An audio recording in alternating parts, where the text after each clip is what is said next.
Okay, recording is in progress. So we'll call the EDC special virtual meeting to order Tuesday, January 12th at 6 p.m. The first order of business will be to have a roll call.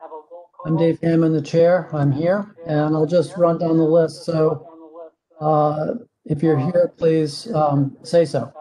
Kevin Baldler? I'm here. Jim Lathrop? Not yet. Suzanne Lane? Nope. Rich Balistraki? I'm here. Very good. Dan McFadden? Not yet. Bill Hobbs? Nope. Virginia Abernathy? Not yet. Pete Robinson? Sure. I'm here. Yep, very good. John Godin? I am here. Chris Donahue? Not here. And Cullen Hagan? Here. Okay, so we have 6 members present. That constitutes a quorum, so we're ready to rock and roll. The first order of business, I'm going to wait and I'm going to do this first and then see if anybody joins in the meantime, but it's the approval of the minutes of December 17th. And that is, we really spent the whole time talking, having John Poland present on housing strategy. And we've identified next steps for that, which are to hold a public meeting on January 26th, I believe. It's be a virtual meeting. So we have a flyer that will go out. I believe I sent it out to everybody. Did I? Did anybody see that? Did I send that flyer You out? did. Yes, Okay. you did. Yep, thank you. So as we get closer to that, we'll have a little bit more pep talking. So I guess I would entertain a motion to approve the minutes of 12/17. I'll make a motion that we approve the minutes of the special virtual meeting of December 17th as written. Is there a second? Second. Thanks, John. No, that was not me. Was Oh, Pete. that was Pete. Thanks, Pete. It was Pete. Yep. So any further discussion? Hearing none, we'll pass the minutes to file. I guess the next order of business, and other groups have been doing this. Some of us worked with Jason Vincent fairly closely, and they had a moment of silence. I know I sent out an email with some of my thoughts a day or two after it. We learned of what happened, so I know I'm going to miss Jason a lot, and I expect anybody that worked closely with him feels the same. So I'd like to have a moment of silence for Jason Vincent.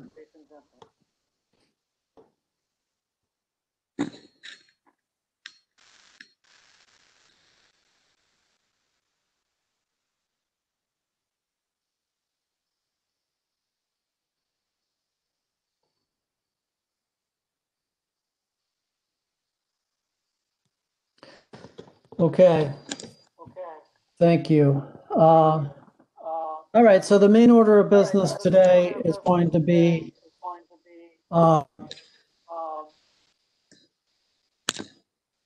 what's it going to be?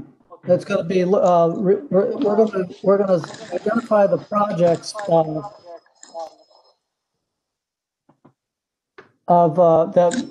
we excuse me. Sorry, I got distracted. So it's kind of semi-annually or annually, but on a semi-basis, we've, in other words, we've gone about, I guess, 15, 16 months since the last time we did this. We take a look at all the ways that the EDC contribute to the town's success and select some projects so we can focus our efforts. So we had a list of 11 projects which we've been working on over the past 15 to 16 months and made good progress on those. Now we're going to refresh that list. So I have a, does everybody have the PowerPoint presentation that I sent out, or I can project it? Whoops.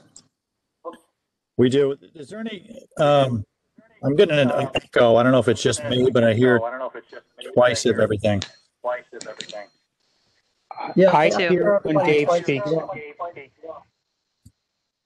Do you hear it when I speak? Yep, Yeah. I hear it when I speak. Yeah. I think it's all of us. I think all of us, yep. Okay. I mean, we can try everyone putting us speaking, but other than that, I don't know what to, we'll just have to grin and bear with it.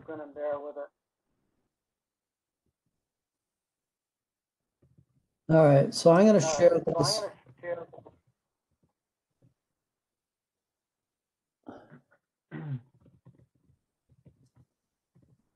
All right, so we're going to have a planning exercise in terms of how we organize this discussion. I want to review successes and accomplishments. Then we'll prioritize areas of focus for the coming, however many months. So we need to refresh the list again. The aim is to maintain a fairly tight focus, so that might suggest a maximum number of projects of 10 or less, maybe, so that we can just stay focused and assure delivery. The dream is that there's a project leader for each project, and I think we've had probably 50 success at that. But ideally, what we would have is somebody who's passionate about one of the topics would take the lead and run it as a project leader. We have some EDC budget that we can allocate towards any of these projects, so we can keep that in mind as well. All right, with regards to our accomplishments, despite the pandemic coming on in March and shutting down activity for several months, I think we can really say we accomplished quite a bit. Probably the biggest accomplishment, we can say we contributed towards, although there was many folks contributing, was helping to attract a developer for the long vacant and defunct green building property in downtown Pawcatuck. So the EDC had a community conversation with the idea of January of 2020. We had contracted with Paul Asanaro to develop some conceptual drawings, which were used to kind of market the idea. And we, we were able to get companies attracted to the property, and they're actually very excited about the location. So at the current time, as we've discussed the meeting, to make the financing deal work, we need to work our way through a fixed assessment. That requires, in our form of town government, that requires a town meeting. So that has proved impractical, and Danielle, our leader, was unwilling to try to make that happen virtually, figuring that would kind of leave the townspeople out of the process, or they wouldn't be able to engage in the manner that builds trust and confidence or something of this nature. So looks like Suzanne is joining us. Hi, guys. Suzanne Lane has joined the meeting. And Suzanne, we're just running through, if you can see on the screen, we're running through our accomplishments for the past, roughly year and a half. So then moving on from that, I think the Stonington 1649 website, which was really, Kevin was the project leader on that. and working with Thomas Mitchell and Erica Lindstrom, we really, that's really quite a nicely constructed website. And so, once we start to get more traffic there, I think it can really help to build a brand and identity for the town of Stonington. We did some work on trying to fire up the imagination of the community for what a Pawcatuck River Greenway could work. That effort had to be put on hold for a number of reasons. Hi, Dan. Dan McFadden has joined. That effort was put on hold for a number of reasons, not the least of which the difficulty of trying to get a project of that type organized when a pandemic is ongoing. But we hope to restart that, and they'll be on our list for consideration. We completed the phase 1 environmental assessment for the circus lot, and Bill Hobbs was very interested in having the circus lot as a project, and Jim Lathrop also did a lot of work, especially in the environmental assessment liaison with crop engineering, and we got the phase 1 environmental assessment completed, which would give us a good basis for recommending to the Board of Selectmen that it would be okay to purchase that back from Westerly. So we're hoping to keep that one going also, and you'll see that on the list for the coming refresh. We made significant contributions to a successful, success is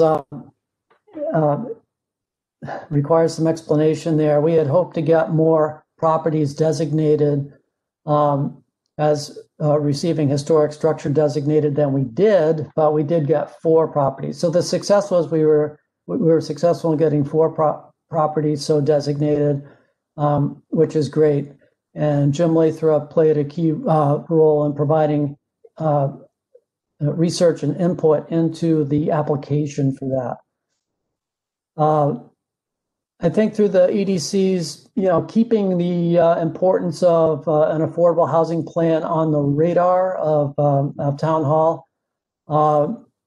And then thanks to Susan and Keith for pursuing a state grant. That was on the EDC's list of projects, and we really couldn't figure out how to get cranking on it. It just seemed too daunting. So we're in the best place we could be right now, where we're able to contribute to that effort, but we've got some expertise that's well qualified to actually develop the plan. So we're moving forward on that. So the next, just at the bottom, I just provided some detail. Some of the things that we do where we connect to not only the community but also to other commissions we write letters of support. So you can see a list of some that we wrote this past year. Not as many probably because the PZC went into hiatus too, and a lot of projects slowed down. And some of our community conversations also we didn't have as many of those as we might normally have. So hopefully once things free up and we're not as virtual anymore, although as I mentioned, we're going to have one. We're going to have an affordable housing community conversation coming up January 26th.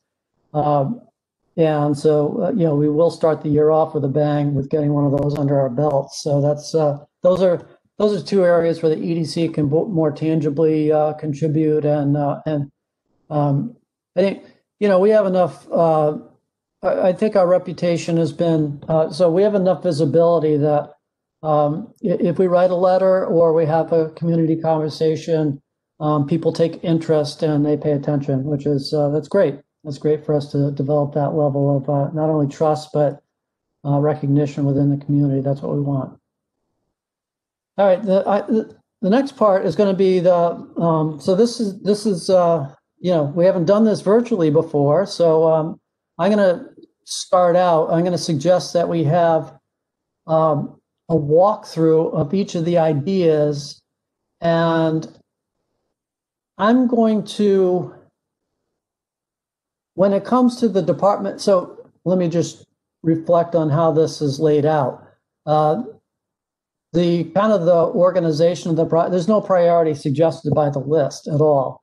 The way it's organized is shown over to the right, where we have new projects, which I called potential new projects, which I call open for consideration.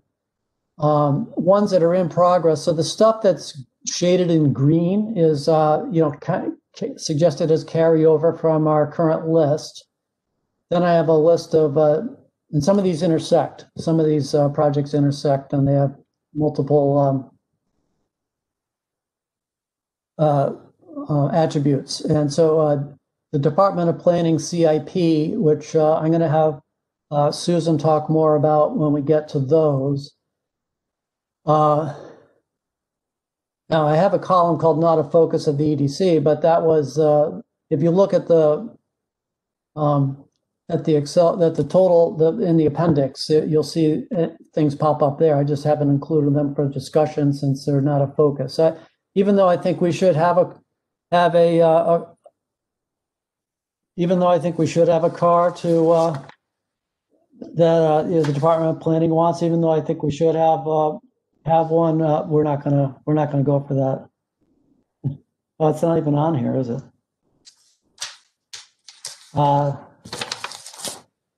Anyway, sorry, that was and then some of these I in the last column, ongoing or maintain or monitor. So and that's really the 4 at the bottom. So I would be surprised if somebody said, which you're welcome to, but that needs to be the main focus of the EDC. So in other words, we already have an editorial calendar for putting together the Stonington Magazine article submission. So that's already in progress and ongoing, and kind of can be done in the background with Kevin's guidance. So I think we're in good shape for stuff like that. Same with the marketing, branding, and placemaking. The agriculture, aquaculture, I can connect with Ward Smith now and then. I'm not sure that they've been active since the COVID started, so at some point we'll reconnect with them.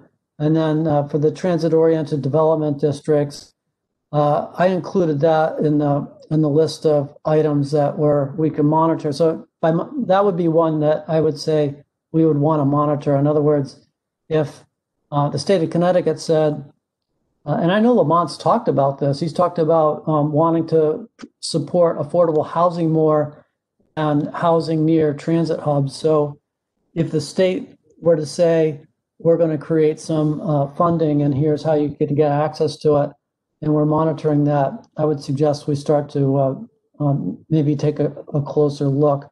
But until that happens, let's focus on the items up above. So I'm gonna stop right there for a second and just ask if there's any questions, concerns, or comments. And I'll just keep the mic open. Anybody can speak up. We won't go around. I have a question, Dave. Yeah. Exit 92, if I read that correctly, is that basically big parcels of land on exit 92 and 95 where there's availability for redevelopment? Is that what that implies? Yeah, and our next step here, will be to walk through each of these one by one, and so we can describe that a little bit further, John. So what I wanted to do with this check-in was just say, does everybody kind of like, does the process make sense? And once we get done with everybody kind of understanding what the project might look like, we'll then go through again and have a vote. That's what I'd like to do. So does that sound good for everyone? Yes. I was just thinking, let's see how it goes. The voting might be difficult virtually, and whether we go through everything, have a discussion about what people think, and then maybe we do a Survey Monkey or something to put in our, top 8 and then just see how they fall. But anyway, let's see how easily it comes together or not. Yeah, very good. All right, so I'll introduce the first two and let Susan talk about them. But the bicycle walking Greenway plan is something that I know is very. You'll see that what I showed there in the notes is when there's and this is Department of Planning CIP request. I've shown what the actual funding is. So the request is for $1 for this coming fiscal year, starting in July of 2021. And then in July of 2022, it would be $100,000. So that one is important to Danielle. And the question there is, does the EDC have a role or not? And then let me just introduce the POCD one and then let Susan talk a little bit. So for the POCD, I think Susan might have mentioned this in a previous meeting, that we're going to have a CIP to, the last POCD was done in 2015, and they need to be done every 10 years. So this would actually be a multi-year effort to get one ready to submit to the state by the year 2025. And as you can see, it's funded for multiple years too, through 2023. So that's a long process because you want to involve the community quite extensively, as well as it's very comprehensive. That's what C stands for in POCD. So no, that stands for it's called that's Plan of Conservation Development. Sorry, but anyway,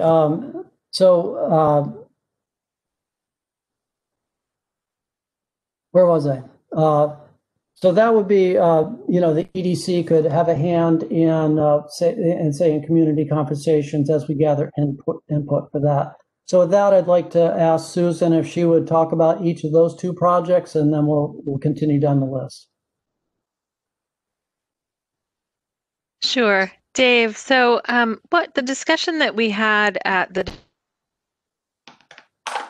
we've already gone through each of these CIP areas. And what Keith and I agreed to before we went to the department heads was really we were trying to make sure that we didn't take things off the radar completely that might be funded by grants or other opportunities, or if something came up, we were, sort of ready to pounce. So a lot of the things that are standing at $1 are for that. We don't want them to go inactive. It's not that they're not important to us. It's that in terms of financial capacity or people capacity within our department, which, when we go further down and you talk about the comprehensive zoning update, we were both on the same page that was really the number one thing that the department needed, and that in all areas benefited all areas of the department, community development, economic development, planning, zoning, enforcement, blight, all across the board, that helped everyone. Actually asked Keith about when I first began back in May, was I said to him, yeah, is this really necessary? How many little fixes and things do you really need?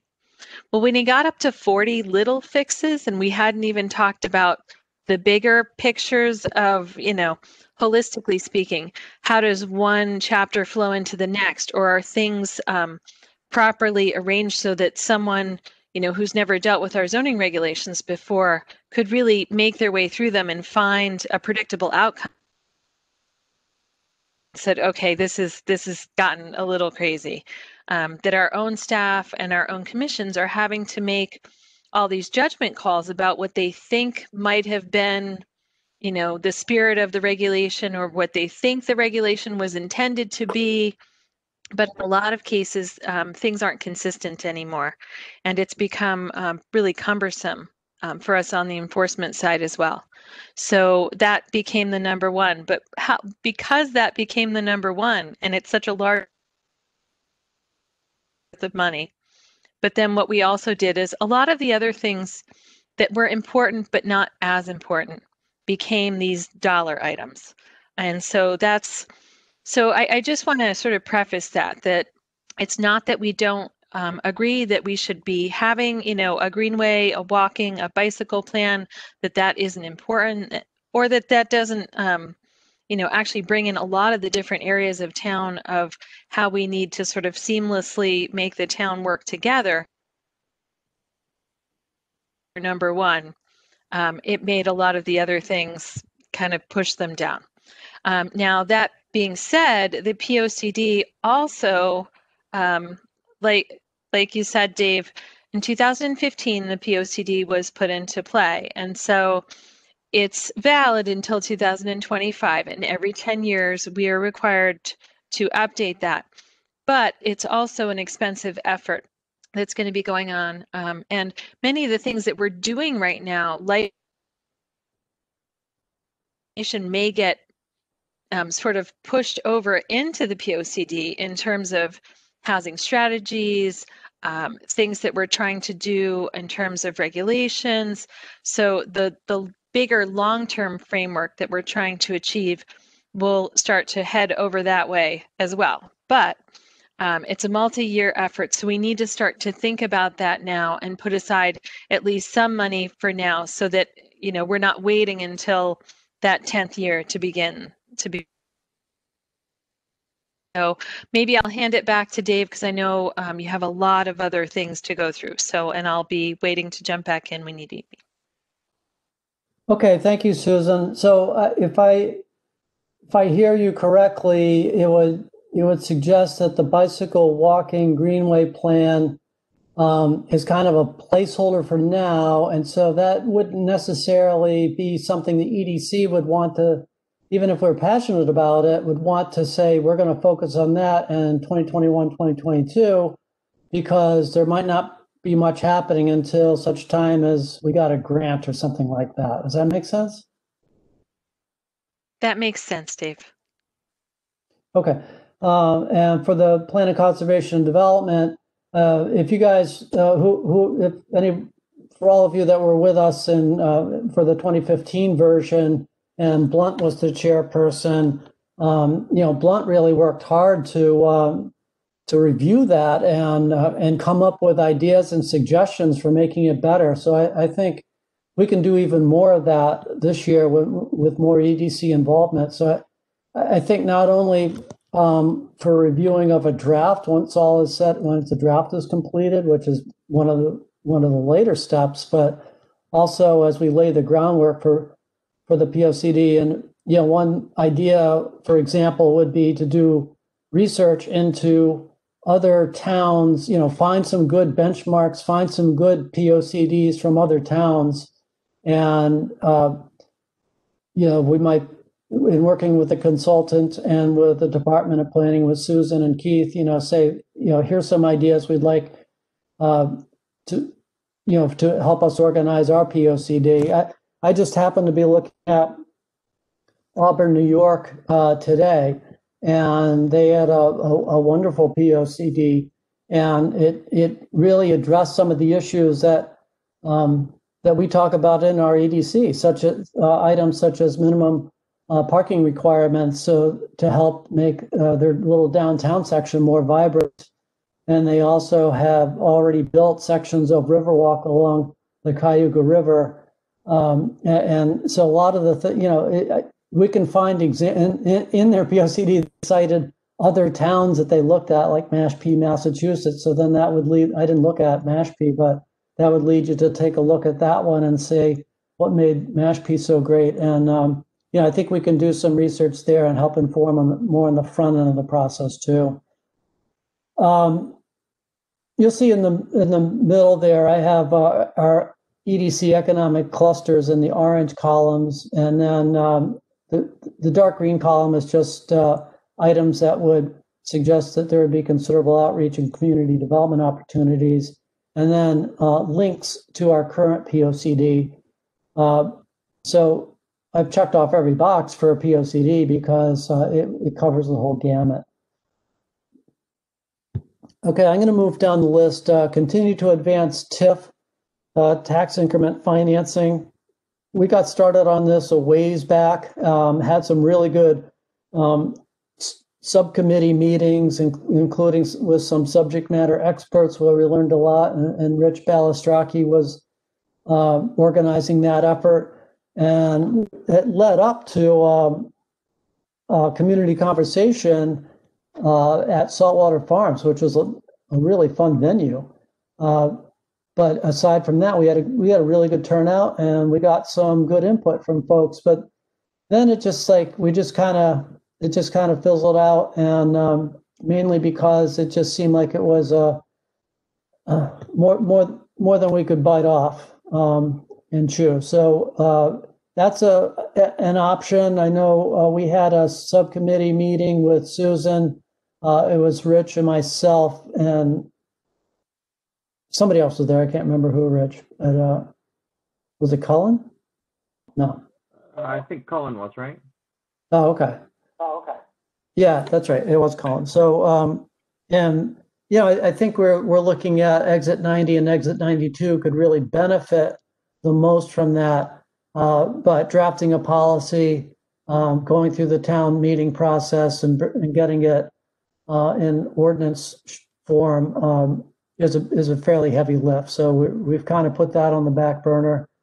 That might be in the monitor phase. So Mechanic Street Mills,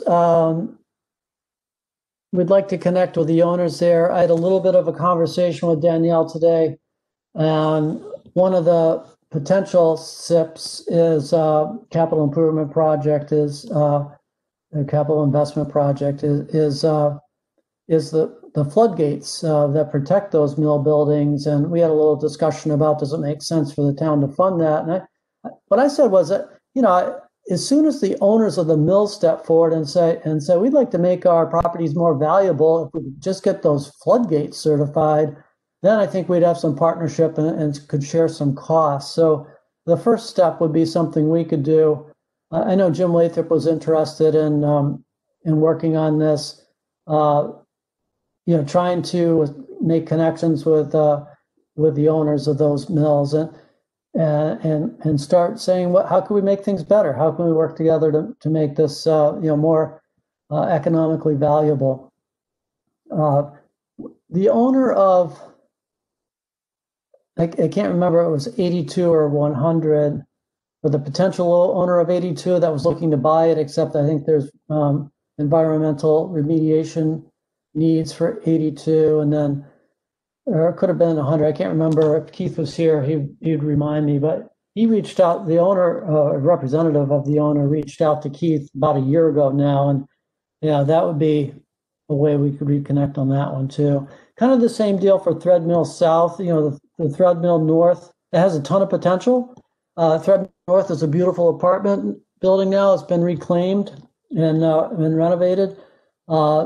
And the idea there came up a couple of years ago was, if we could just get the owners, they kind of sort of want to sell, but it's this odd ownership marriage between two owners that don't get along at all. And so they're not going to develop it. And they do want to sell it, but they can't come to an agreement on how they're going to go about doing that. And there's they're fighting each other in court and everything else. So what we would like to do is just keep tabs of that one, because there's so much potential. Certainly to make that mirror the look of Thread Mill North, whether it's residence or something else, would be great. I have NDD there because the Neighborhood Development District zoning tool, which is a master planning tool, could be used for that. It's big enough to do that, and there's land there that could be improved also. So Exit 92, which is what John was asking about, and Cullen has done some looking into some of the properties there. There's an 80-acre parcel, and there's a couple of 20 or 30-acre parcels. There's a couple acre parcel on the triangular lot of Route 2 and Route 49, is it? And we just had I think the theater closed for good. So there's a lot of things that could happen on Exit 92. And we could focus our energies there in a multi-pronged effort, kind of like what we've been doing with downtown Pawcatuck. For cultural district, we were going to, Wendy Burry was going to meet with us, and we were going to organize, or maybe she did meet with us, but we were going to have a community conversation with the arts community and talk about, it would be, it would be a cultural district, but it's not concentrated in Stonington. Like you think of, it could be Bank Street, for example, New London, or some, any town that would have like kind of art, like Newbury Street in Boston or something, where everything's kind of in the same neighborhood. We don't have that per se in Stonington, but this would take a look at how we might be able to promote the arts and culture of Stonington, even if there isn't a set district. So that it could be maps to show where the assets are located and help people get around. So the next ones are kind of near and dear to our hearts. We've been working on, I think, all of these, so they should be somewhat familiar. The circus lot, tourism and wayfinding are carryover. We worked on the Pawcatuck River Greenway. We've talked about the pedestrian bridge over the Pawcatuck River as integral to the Greenway, as well as connection for the Wind Company's apartment building over to the Wesley train station. Develop grain lot, Pawcatuck streetscape, and the housing strategy, affordable housing plan are all carryover. The new ones on that list are, Susan talked a little bit about it, comprehensive zoning update. I showed that in this category of in progress, because we've actually done, we've actually contributed to a lot of the updates to the current zoning regulations. So, and that includes PV5. Jim Lathrop was working on drive-throughs. We've had conversations with business owners about signage. So we have an opportunity to make a lot of input and contribute a lot of ideas to the comprehensive zoning update. I'll finish up, and then I'll ask Susan if she wants to add anything for the Department of Planning ones. And you can see that all of those that say have a SIP figure behind them. The circus lot is in for this coming fiscal year, starting in July 2021.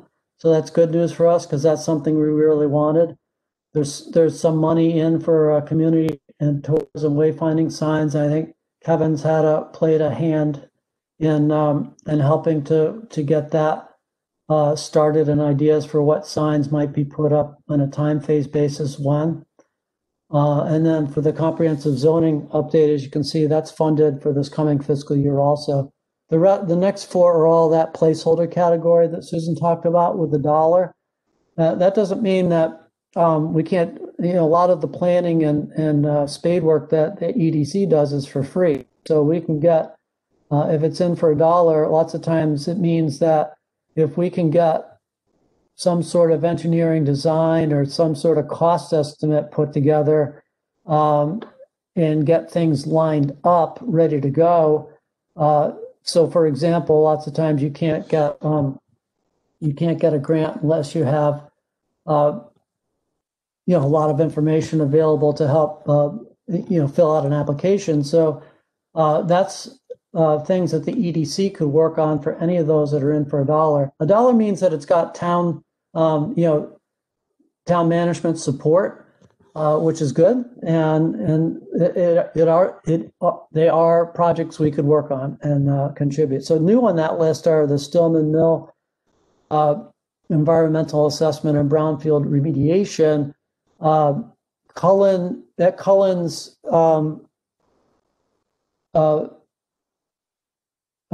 set up a meeting with the Eastern Connecticut Land Bank, and we had a good telecon with them about the steps that would and they're set up. That's what they want to focus on is brownfield. So you can do a land bank and include any property in there. It doesn't have to be a brownfield, but they want to focus on brownfield. So it would seem like that could be a good partnership.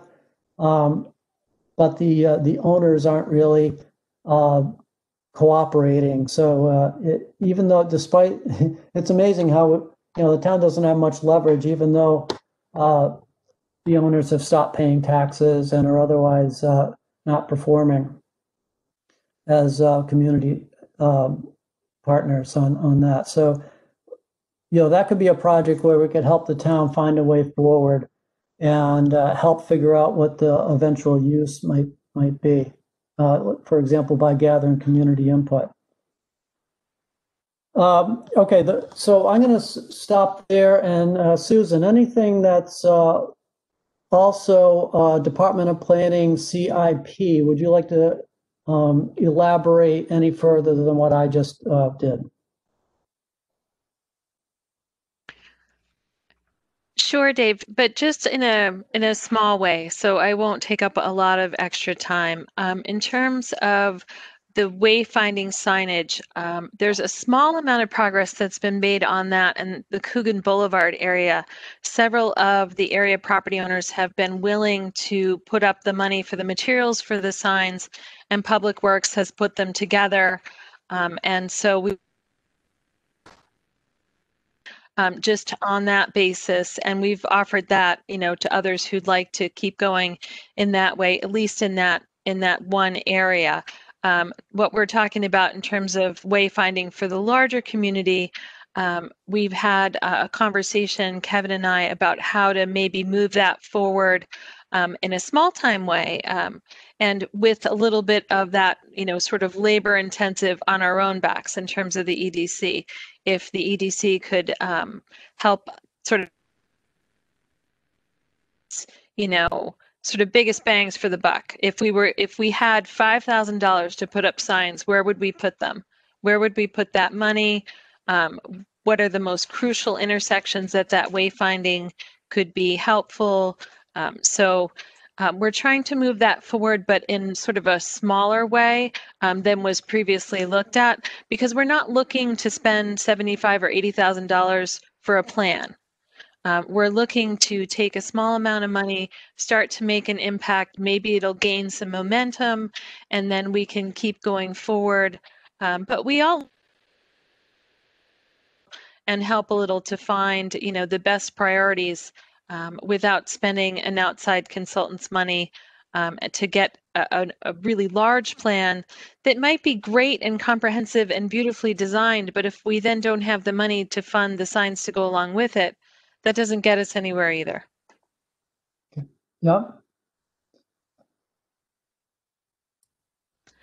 And then also on the Stillmanville Mill, we keep checking to see, if we're gaining rights of entry without permission to access the site. The town is not able to move that forward, which I know is a great source of frustration for a lot of folks because they'd like to see something happen there. But until the private property owner allows us on the site, there isn't much that we can do to move that forward from the town side.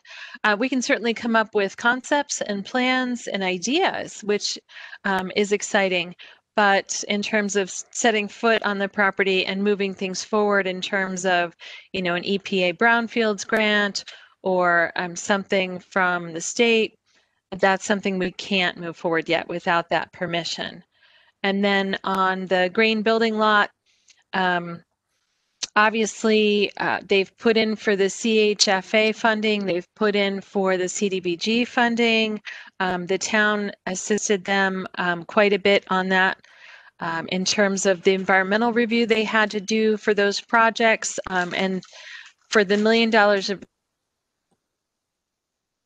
CDBG, the town helped them quite a lot in the background with fair housing procedures, making sure things and the community development side were up to date for the town. There's a number of policies that had to be updated There are about 20 different things that the state reviews as part of their procedures to objectively, score and rank these awards. But I think we did a very good job of updating our own procedures, our own this application, but also for anything upcoming, which there are going to be other upcoming applications that the town goes back to that pot of money for. We have not heard back from them. I have been going myself to all of the trainings to make sure that my training is up to date. So I've been going online and taking exams and making sure that I'm up to date so that they can't fault us with that. And then, just as an aside, on the sidewalk plan, as you all know, so I wrote a grant in July for the Office of Policy and Management, and we got $600,000, which was granted to us, which was fantastic. It's a project that we've wanted to push forward for a long time. And we did, I went to the Board of Finance in late September and got $130,000 local match that was actually, they said yes to it, but then they pushed off the actual vote until about a week ago. So and we have 90% construction plans for the Pawcatuck sidewalks. So I've sent 28 separate property owner notifications to people that we need the easements for. 7 of them have already come in to speak with me about what's going to be happening on their property. We'll meet with each person who's interested before a public meeting that's going to happen in early February. I think it's going to be February 11th. We're not completely sure yet. We're still kind of putting that together with all the people who need to be in the room.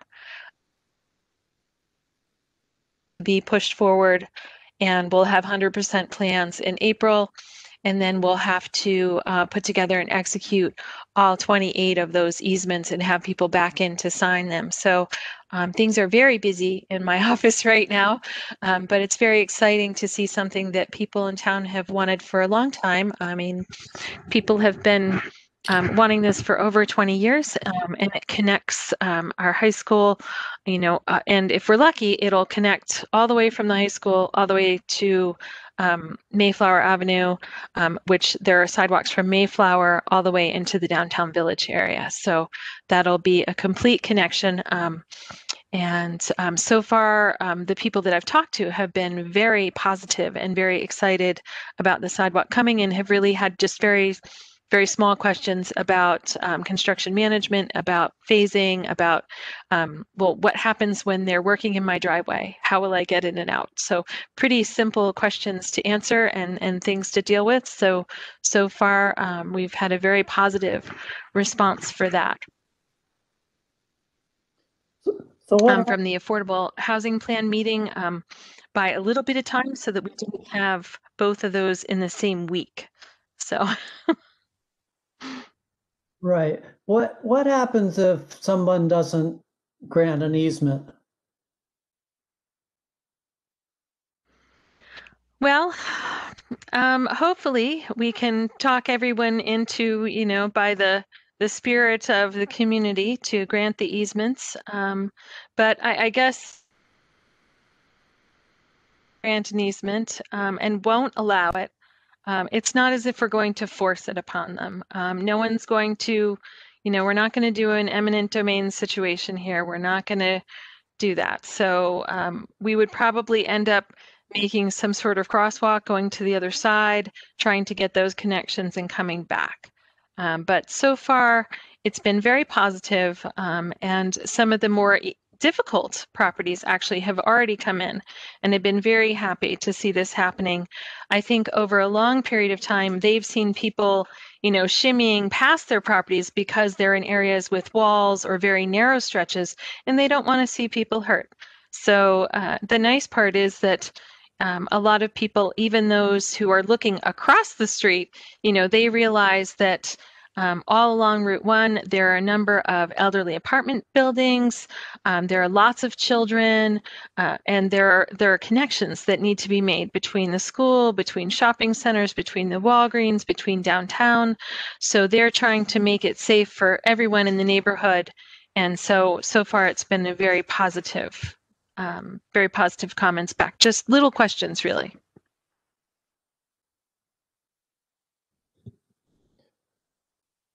Good. Okay. Well, thank you. Susan, just to point out, so not reflected on the Department of Planning CIP budget sheet that was in the package.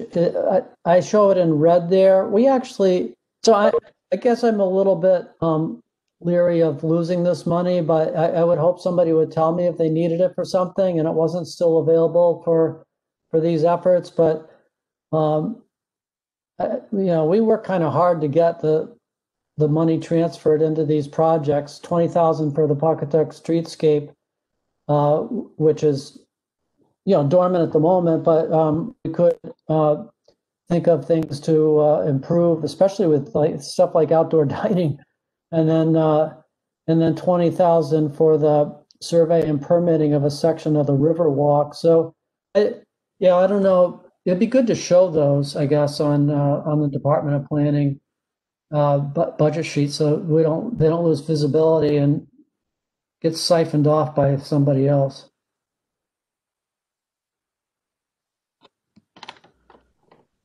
I think what I'd like to do is go down the list and just say if anybody has any questions or comments about any of the projects, and we'll do one round that way. And then we'll decide if we're going to try to do a vote via the for the prioritization vote for what is most interesting and excites each member the most. Or as Kevin said, maybe we'll adjourn the meeting and just ask for everyone to send in their top 5 or something like that, and I'll just use that information. I'll just consolidate the information and come up with a list. So, Kevin, if I could start with you, do you have any comments, insights, questions, or anything about any of these ideas? So I've got 2 questions. The first one, Susan, for the Stillmanville Mill projects, can't the town take possession of that property and then we could do what we wanted to do? Or they sound like, from what you're saying, that the town isn't or can't do that? And you're on mute. Okay, Kevin, you were breaking up, so I'm just going to repeat that back to you to make sure that I understood you correctly. What you said was, is the town able to access the property only if we took possession of the property? Correct. Correct. Okay, sorry, where I was missing a few words was that was coming in and out. So, so there are a number of ways that the town could access the property. The easiest of which would be if the property owner just granted us the right to access the property, which is really, a formality of permission. They could write us a letter and say that they grant us access to the property. And then we would be able to go on the property and be able to do more, and maybe do more to help them too, to be able to move forward with, property, that they would help the town find a way, out of the brownfield there, and be able to put some dollars, kind of, they were willing to help us. So, but we have to have access to the property. And as of now, since we don't have permission to be on the property, there's not much that we can do to push that forward. Okay, so maybe, sorry, Susan, my question probably was more, why can't the town just foreclose on the property and take possession of the property? And once the town owns the property, then surely we can do whatever we want to do. Well, in a small way, I can tell you the answer to that, and in a bigger way, I would have to dig into it a little bit more. From what I understand, the town does hold a lien on the property for the things that were done to make it safe. Because once the mill had started to collapse from the lightning strike and the damage that was done, that the town did expend some of our own money, and in an emergency situation was able to access the property to make it safe, so that people weren't hurt in the neighborhood. But what I don't know is based on the property of how much they owe us or how far that goes into. I know that they owe us back taxes, and I know that there's a lien.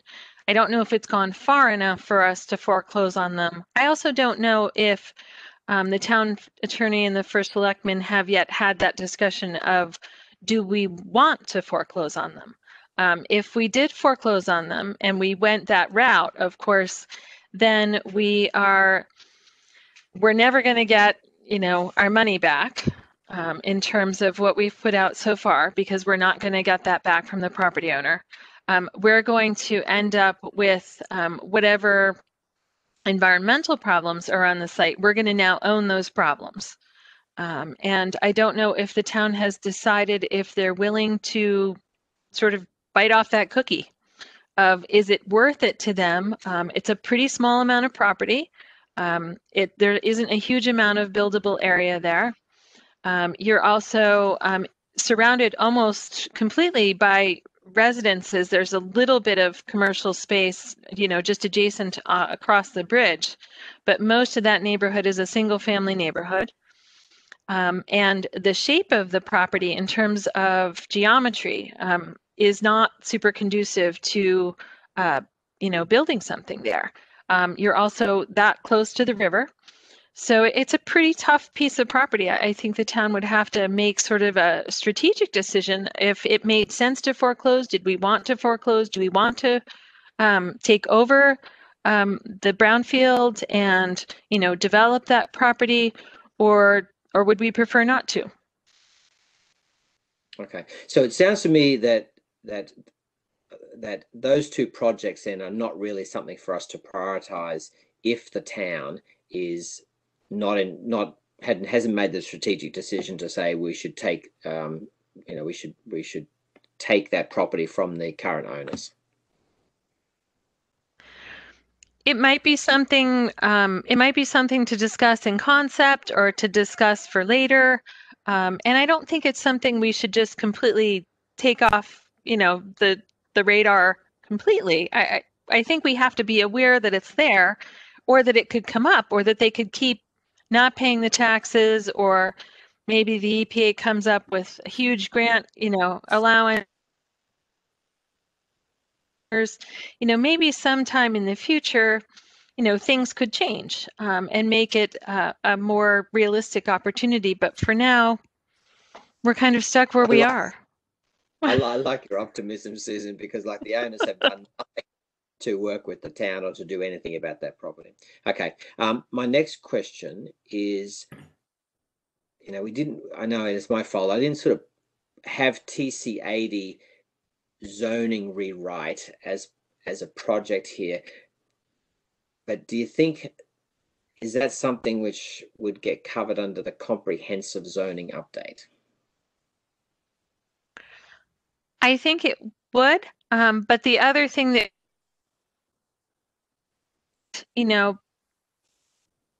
we're going to ask for the comprehensive zoning update. That doesn't mean that Keith isn't going to head forward with the things that are on his list in terms of still, for now, trying to make our regulations better.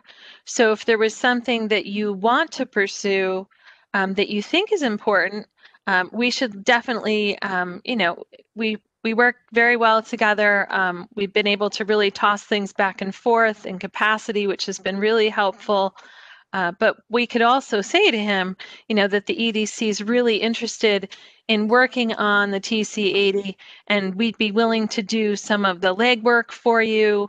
Could you move it up in your list, or where is it on your list? We can ask that. Okay, but Dave, I don't know how you feel about adding another project to the list that wasn't there. And I suppose in the back of my mind, the biggest change I'd like to see in the TC8 is being allowed to have residential apartments or units there. Yeah, Kevin, so I actually had a TC80 potential area of focus on my list. I don't know what happened to it. So I'd have to go back and look at my Excel spreadsheet to see if I just didn't pick it up on the sort or something. But I definitely would like to add that back onto the list. Okay, great. So I'll keep it on my list and I'll probably vote for it. Okay, that's all of my questions. Thank you. Yeah, I'll have to provide an updated list for folks so I can, because I had actually written out some verbiage about it, because I think Mike Dunn might be ready to talk about doing something with his hotel, which is the one behind the Friendlies, and the Friendlies is now closed also. So, that's right at that gateway point. And, it's such a, you'll remember when we did some discussion about TC80 and what in kind of a master planning sense. So one thing the EDC could do is to, come up with some sort of a vision or master plan, not that's going to strike fear into the hearts that we're changing things, but just, in the conceptual idea phase, and see if we could get support for it and attract investors. So I think there's a lot that could be done with a TC80. We'd also want to leverage that original Yukon work for turning Coogan Boulevard into a true boulevard. So there's a lot we could do there, Kevin.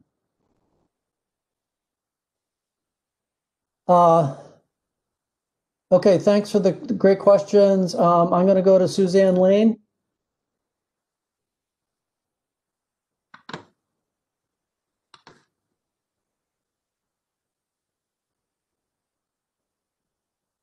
Suzanne's on mute.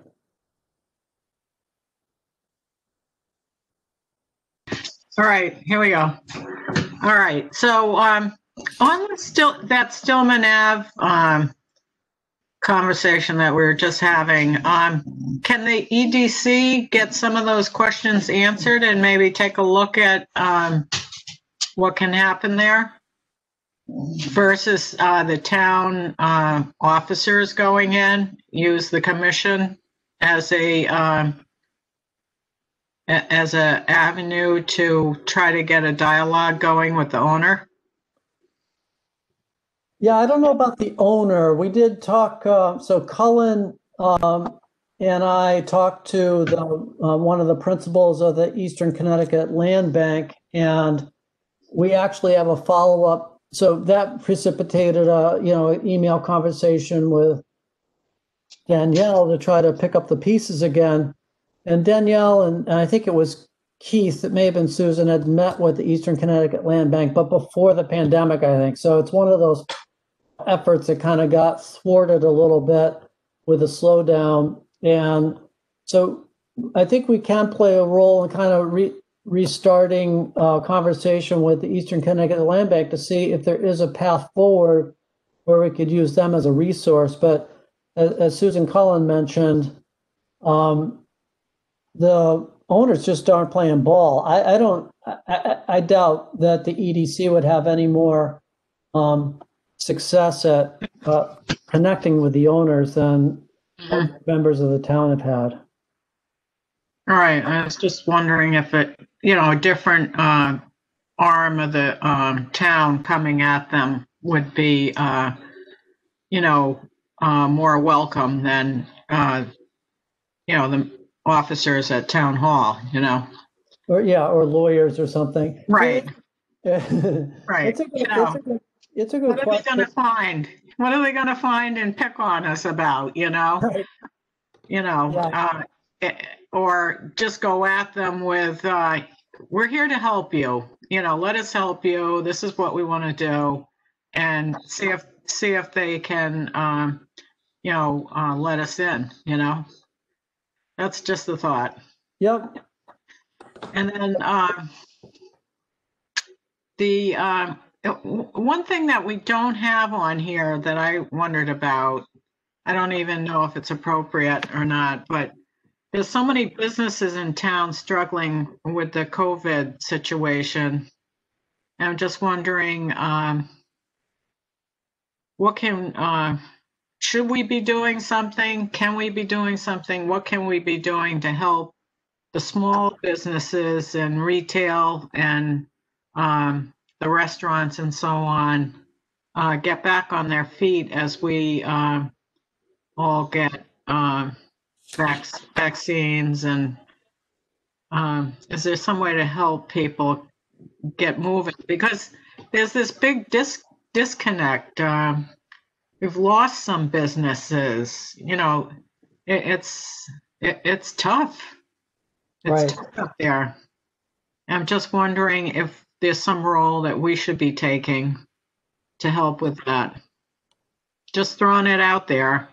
You know, Lisa Konecki is just incredible with the chamber in Westerly, and you know, she's got members in Connecticut too, and we could just maybe become a conduit to hook people up to grants or funds or whatever. I don't know. It bothers me though that I don't see anything being done.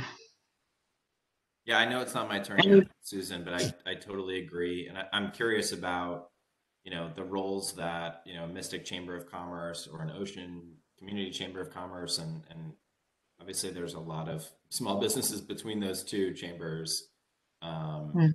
So I had a similar kind of curiosity as well. Yeah. You know, the one thing I thought about is that, you know, if we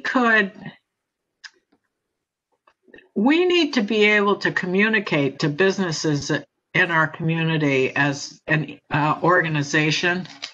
And we don't have that avenue at the moment. We don't have their emails. It's too bad. Yeah. It's too bad that I would think that the tax office has emails finally. Can we access those and start communicating with businesses in the community? Is that a method that we can reach out to people? And the other thing is, you know, Heather Summers could use those emails too to communicate opportunities that are occurring up in Hartford. And then, what does Nancy Clauser got for opportunities? You know, with sector.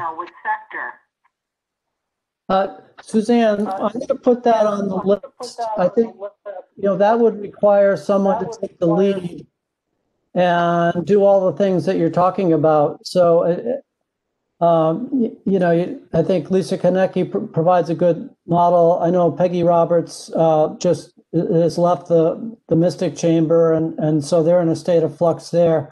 Right. The Sterlington 1649, it's not a push strategy, but it's more, you know, people have to look at it, so it's more passive. But we've posted stuff there. The Eastern Connecticut Chamber has a bunch of resources. You know, in a sense, business owners need to be a little bit savvy and connect to resources at the state level, of which there's a lot. So, I mean, I get all the emails for those, and we don't have a database of email contact lists. I don't think they do at town hall either. So that I agree with you. We're a little bit hamstrung in terms of our ability for outreach. Okay, so let me jump in here a little bit and fill in a few of those gaps. A few of those things are changing, maybe slowly, but changing. So we've kept our intern that we had from last semester for this semester. And so some of you have met her and some of you haven't. Her name is Haley Hines. She just graduated from UConn. And so she was very helpful with us in the fall. work being helpful with populating some things for 1649, doing a lot of work with Sustainable Connecticut. But one of the things that we've asked her to do is to take the small sort of informational database that we have about small businesses, restaurants, and because we don't have that robust database, we push out information through the town's website and through 1649, but we can't do a push to each individual, so she's going to be working on populating that database. We were able to gather some nice information recently from Bill Hobbs' effort. We were going to do a Narcan thing with the hotel owners, so we have some information from there. There's a smaller database that was done previously by the first selectman's intern about a year ago. We're going to try to expand on that. We do have, some phone numbers and some website addresses. Email addresses. So Haley's going to be working on filling out that database for us so that hopefully in the future we'll be able to take some steps forward. That being said, we do work, almost every day with our state legislatures in terms of the information that they're pushing out, that people are signing up on their websites, and we're connecting over that information. They very much keep us in the loop, which is very helpful. And then also, so we're trying to make, but I do like the idea of having a more hands-on approach. With COVID, I haven't really been able to figure out how to do that. Coming in, I had actually planned to ask, at the first meeting, could every person go to their 5 favorite businesses, get more information, introduce themselves and come back, and we could help, move our database forward. Now with the state of COVID, I don't really feel comfortable asking folks to do that. So hopefully in the future, maybe we can do a little bit of more of that, on the ground, gather more information for the town so that when we do push information out, which we do on a regular basis, we're pushing things out on Facebook, on Instagram, on the 1649 Facebook site. So there is a lot of information going out there. I, like Dave, I'm also on, Nancy Kauser's sector database list. I'm on, all the legislature's database lists. So there's a lot of information out there right now. Do I think we could do a better job of and we're working on it, but we're not quite there yet.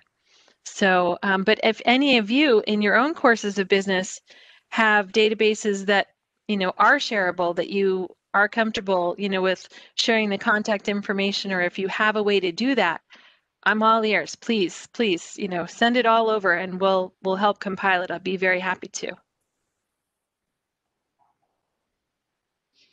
All right. Well, I would like to be involved with that for sure. Okay, that's excellent, Suzanne. I will, as I mentioned, I'll include that on our list so that we give it some visibility and can put some effort behind it.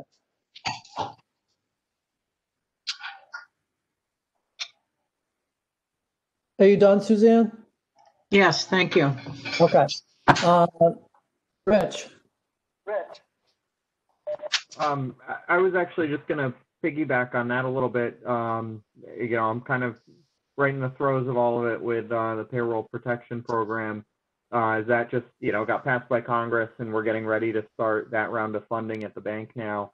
And so we've been kind of deeply involved in that. And, to Dave's point, a lot of businesses, I feel like are aware that that's coming, but there are some other programs that in particular were passed in the CARES Act as well, that have some other, especially depending on certain industries and things like that, that are helpful.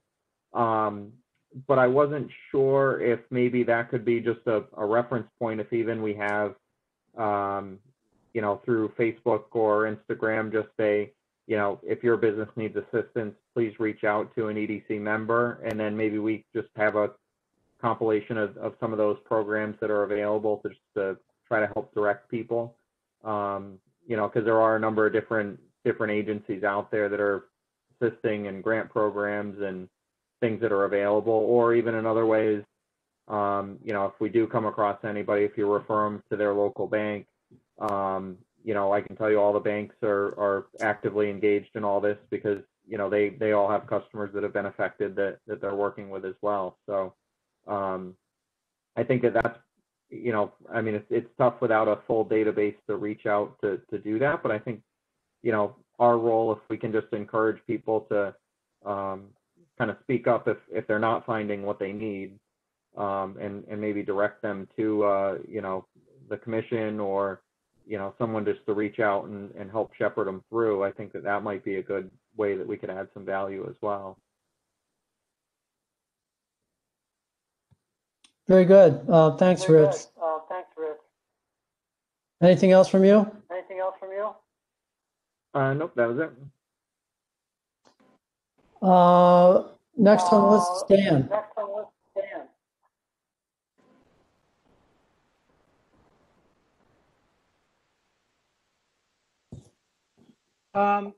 First of all, I'd just like to echo Kevin's comments on TC80. I really think that's important, and a review of those rules and adding development for that would be very important. So that would be number one on my list. In terms of, so I hope it gets back on the list and we can at least have that discussion about what that could mean, because that's been something which I know from our perspective would make a big difference. Yep.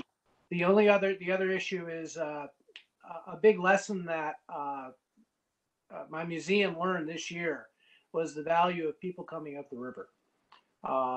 We had the best marina transient boating business ever in this past year in the middle of COVID. And we're like, you really have to want to get to us to get, we've got 2 bridges and we're expensive, but it was a really supportive business. Our shipyards taking in outside work as well.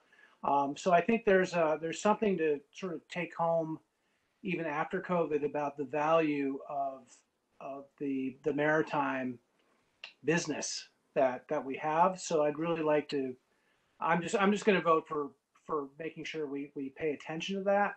Obviously it's an existing business, but even through COVID, as I said, that was one of our more successful business lines this year. And who would have known that it would have succeeded? People didn't stay home; they got in their boat and came out. And I think it's something we need to remember. So that and TC80 are the two things that I'd like to bring up. Very good, Dan. Thank you.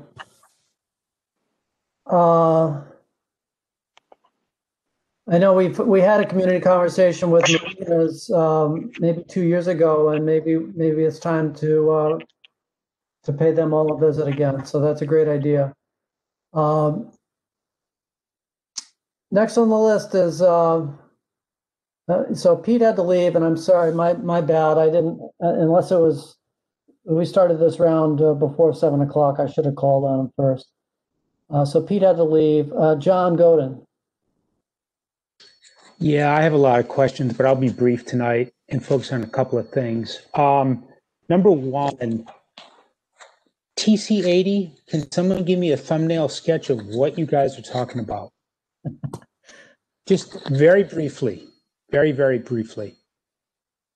That's a zoning designation. So if you look in the zoning regulations, one of the zones is called TC80. So 80 refers to like 80,000 square feet, and TC refers to what does TC stand for? Anyone?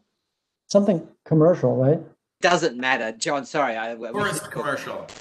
I thought it was tourist commercial, but yeah, there we go. Exit 9. Tourist commercial, but that's that whole zone really centered around exit 90, the so-called Golden Triangle, which is on. So TC80 is primarily the old Mystic Village where the shops are.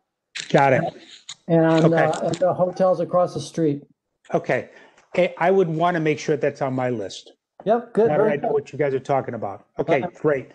The second question I had is, it sounds like there's been work done on the TIF. Is that correct? Some Yes. work or research has been done, but it's not been concluded. Is that correct? Or it's still Correct. in process? Okay. Exit 92, I got my summary. My question was, though, for the 80-acre parcel, 20 and 30-acre parcel, what's the zoning as of now for those parcels? It looks like it can be residential. It looks like it might be able to be commercial and industrial. Is that correct or not? Most of it is, it's called HI-60, which is highway interchange, I think, or highway industrial something. And a lot of the ideas there involved using that, I mentioned it before, for the Threadmill South, the Neighborhood Development District, which is an overlay. It's a master planning tool, which would allow residential. So I can't remember what the HI-60 allows. If it allows residential, it might, or you might have to use the NDD tool to get to that.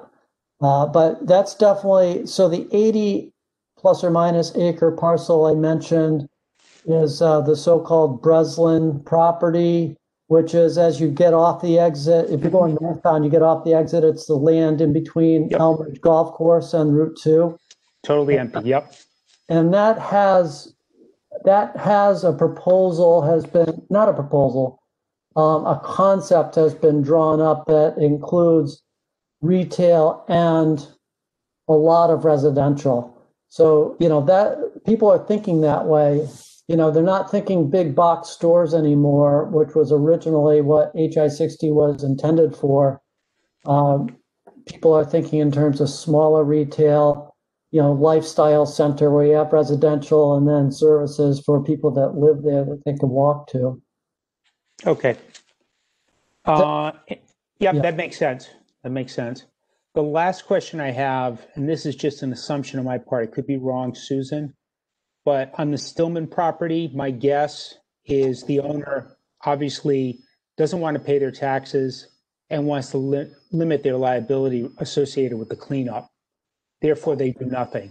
Is that a fairly reasonable assumption?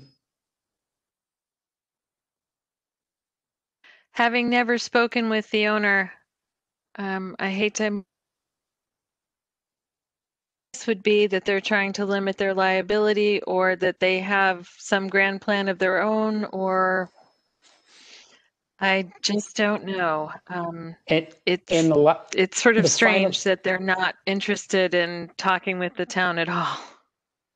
My guess is they presumably have some equity value in the property that is not exceeded by the tax lien, right?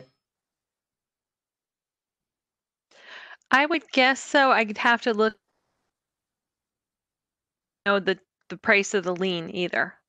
So it's hard for me to know that without actually doing my homework. But I'll be happy to find out. Email. All I need from you is the actual lot number. That's it. I can find out for myself. No, all right. I'll shoot you an email, Susan. I'm not a big. Okay. I love developers sometimes, and I hate developers sometimes. And this one's kind of sure. He's limiting his liability, or she's limiting their liability. I get it. John, I think your gut feel is correct for what you first said, but I also think I don't think there's any economically viable way that property can be redeveloped, and to put to make it even worse, there's huge environmental problems associated with it. So. I think it's well and truly stuck. So that's why I thought if there's something we could do to unstick it, fine. But we can't unstick it. What did they produce, or what did they emit? PCPs? I can't remember what was on that property. It's been abandoned for so many years. Yeah, I lived in Stratford, and we had 20 Superfund sites declared in town, because the Rebestis plant was dumping asbestos all over town for years. And they cleaned it up. That was cleaned up, and I'm not sure if it was on an EPA grant or what. Okay, thank you. I have a lot of other questions, but those are the high-level ones I wanted answered. Thank you. Sure thing. Thanks, John. Colin. I just have a few thoughts. I think one is just how we think about bundling or packaging some of these, right? Like I could see instead of individual line items for different mills and Stillman Mill, do we have just a line item about brownfield assessment and strategy? Because I think some of these, you know, it might not end up being a lot of work to make a couple phone calls and then it's kind of a dead end. So I could see something bundled more under an overarching brownfield. I know we've talked about TC80.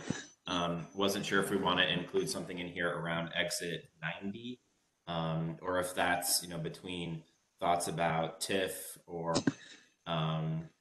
TC80 that's kind of essentially contemplated what we would maybe think about exit 90 opportunity, but I know that's something we've talked about a lot.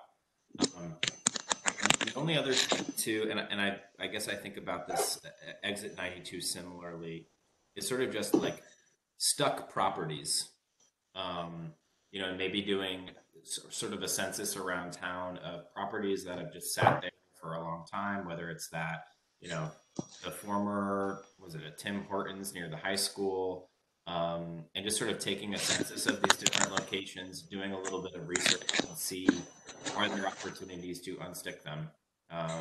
Whether that, you know, I think that might eventually inform zoning opportunities, but in some ways I think of exit 92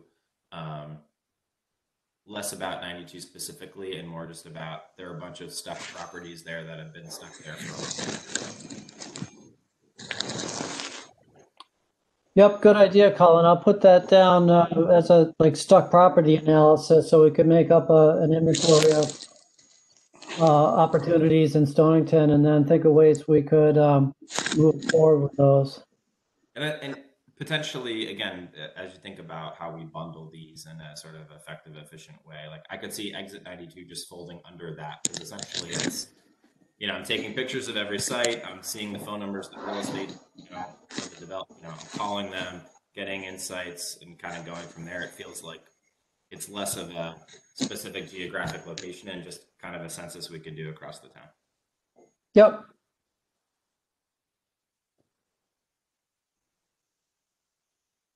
Okay, I think, so I'm going to consult with my my thought partner, Kevin, and just say, Kevin, do you think at this point, rather than do a vote here with not all the members, maybe a better path would be for me to send out a cleaned up version of this table and with, you know, with a voting column and say, vote for your top 5 or something like that, get it back to me and I'll consolidate the preferences? Yeah, I guess because we're missing like half the people, maybe that's the easiest thing to do, even though this has been more cohesive than what I thought it was going to be. I'm just thinking, I like Cullen's point on stuck properties. And that there's two reasons. One is the thing he mentioned. The other thing that, you know, Jason had tried to do, and it's always been a pain in the neck, is if a developer comes to the planning department and says, I'm thinking of doing this, where can I do it? There's no, you know, we don't have a list. So if we could, and I know the Ocean Chamber tried to start one for Westerly, but then they got it going, but then, you know, it's constantly changing. So I'm just not too sure whether, and in some ways there's like overlap between everything and the comprehensive zoning update, but at the same time, if we don't have a separate item, then it won't get focused on, it won't get done. Yeah, this is kind of a raw list. And, you know, when we had our 11 projects for this past year, I did consolidate it into 3 themes. We had downtown Pawcatuck, we had the branding, and we had housing. So, you know, I can do a better job of organizing this as what, you know, step beyond the raw list phase, as Cullen has suggested. So that's a good, I'll do that for the next go round. So does that mean, could we have a separate line item called list of stuck properties? Yes, yeah, I wrote that down to add to the list along with TC80, outreach, small business support that Suzanne mentioned and Cullen seconded, and maritime that Ann brought up. And then stuck property analysis I'll have as a item also. So yeah, some of the things, I mean, this list is the same way. Some are like full-blown projects that would take, you know, the department to tackle, and some of them are, you know, items that an individual contributor could work on. Yeah. Okay. And then my next question is do you think 5 votes maybe is not enough in order for us to sort of see where do people land? Should we say everyone can vote for 10, and then we should hopefully from those 10 votes we should get hopefully a critical mass of no more than 10 projects that have consensus. Yeah, sure. Kevin, question for you. Would it be your intent for us to rank them 1 to 10 or just vote on 10? That's a good question. Right. So if ranking will be a lot easier when it comes to sort of tallying everything. Yeah. Because then you can sort of just allocate points.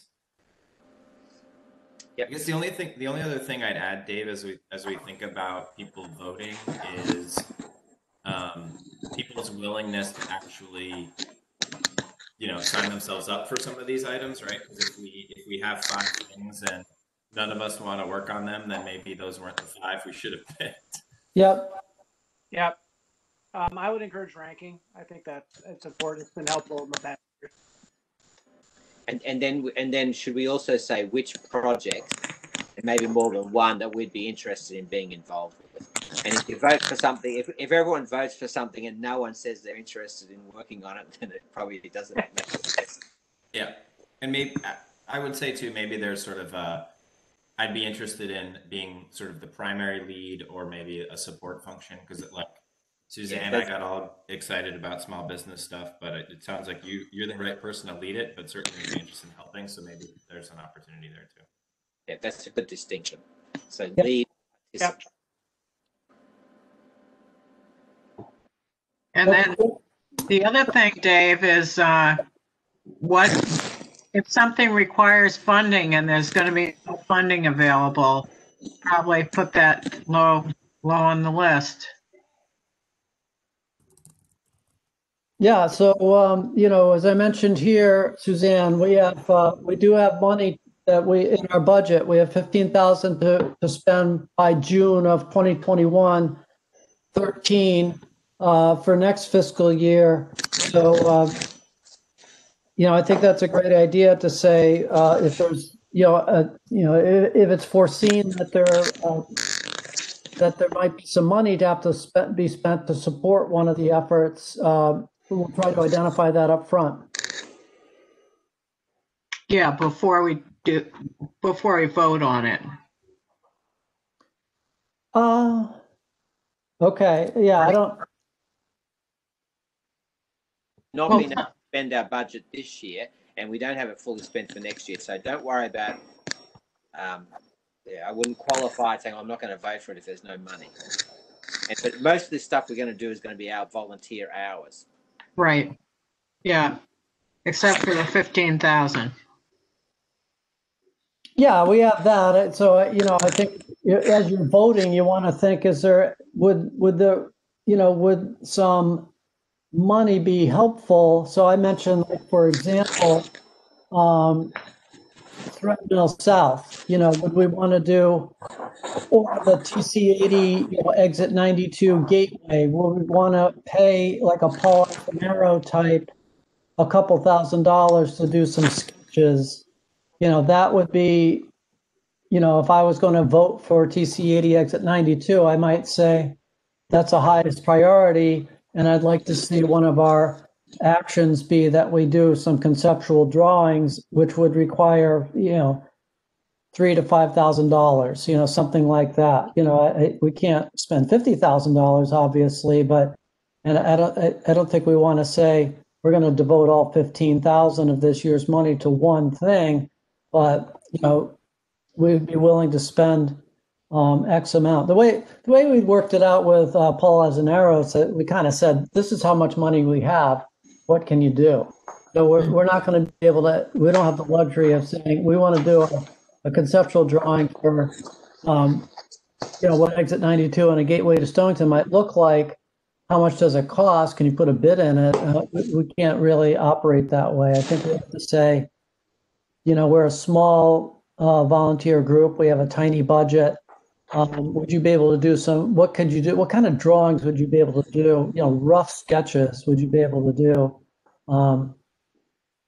for a couple thousand, that type of thing? Does that make sense? Yeah, that makes sense. Although in reference to TC80, didn't we have the Yukon students do some proposed drawings for us a couple years ago? Yep, we would definitely want to leverage those. So if I had somebody working on that, I'd say, please make an effort to incorporate these ideas. Mm-hmm. Absolutely.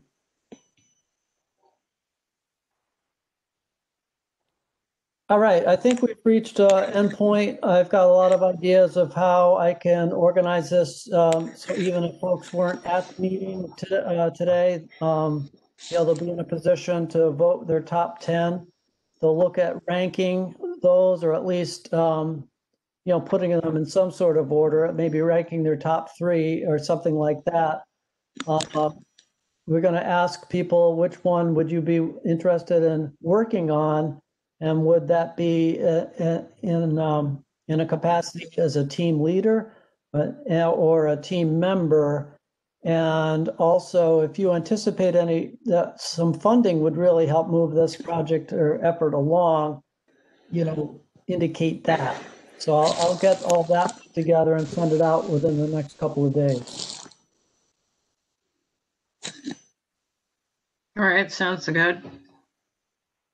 I'm going to say, I'll do a quick round. Are there any other comments, or if everybody's all set for tonight? Kevin? Reminder everybody that we have a article draft due by the end of this month. So if you can please have your 400 to 500 words drafted on the topic that was shared back in November and sent to me by the end of January.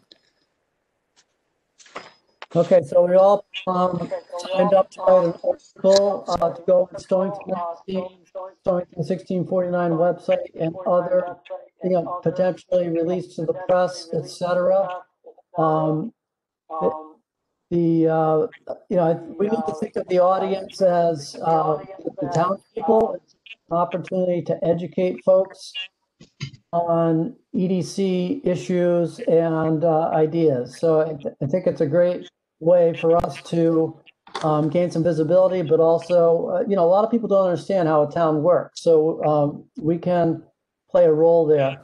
And we all have a commitment to get an article to Kevin by the end of this month. Thanks for that reminder, Kevin. Hey, Kevin, does that mean my deadline is the end of January? I thought it had March.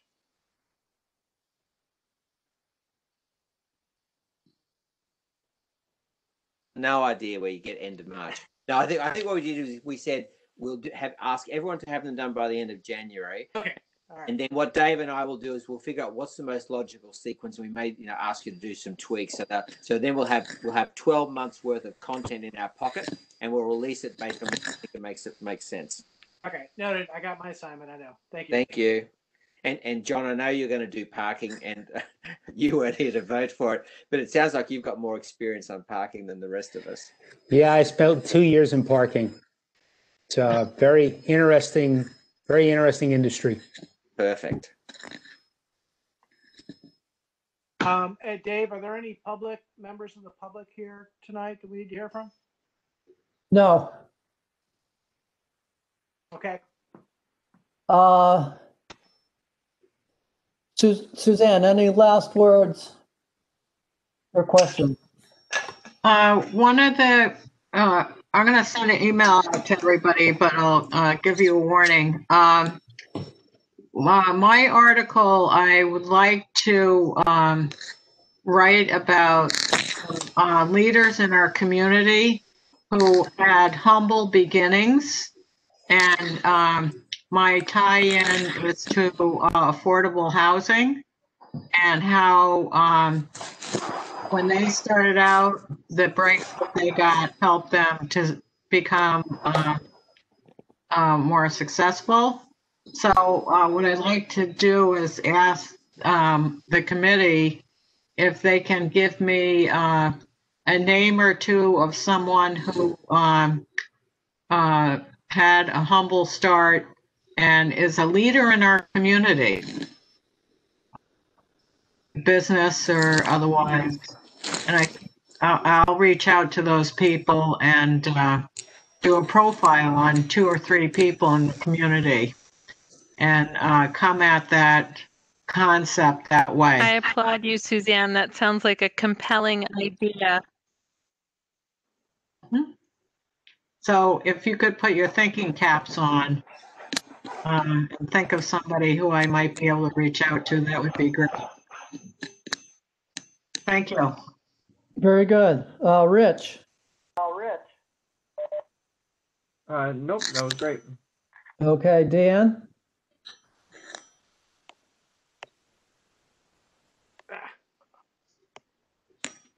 I'm good. If you can hear me. All right, thank you. John? I'm good, but Rich, nice article on you. Yeah, it was. That was a good article. Thank you. Thanks, I appreciate it. It really was. Nice job, Rich. Yeah, we like to have celebrities on the EDC. Colin?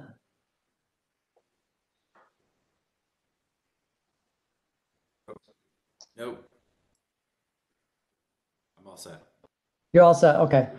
Okay, I'd like to make a motion to adjourn the meeting. Second. Okay. Thanks, everyone. Bye. Thank you. Take care. Good to see everybody. Yeah, good to see you. Your turn. You too. Bye, Dave. Bye, guys. Bye.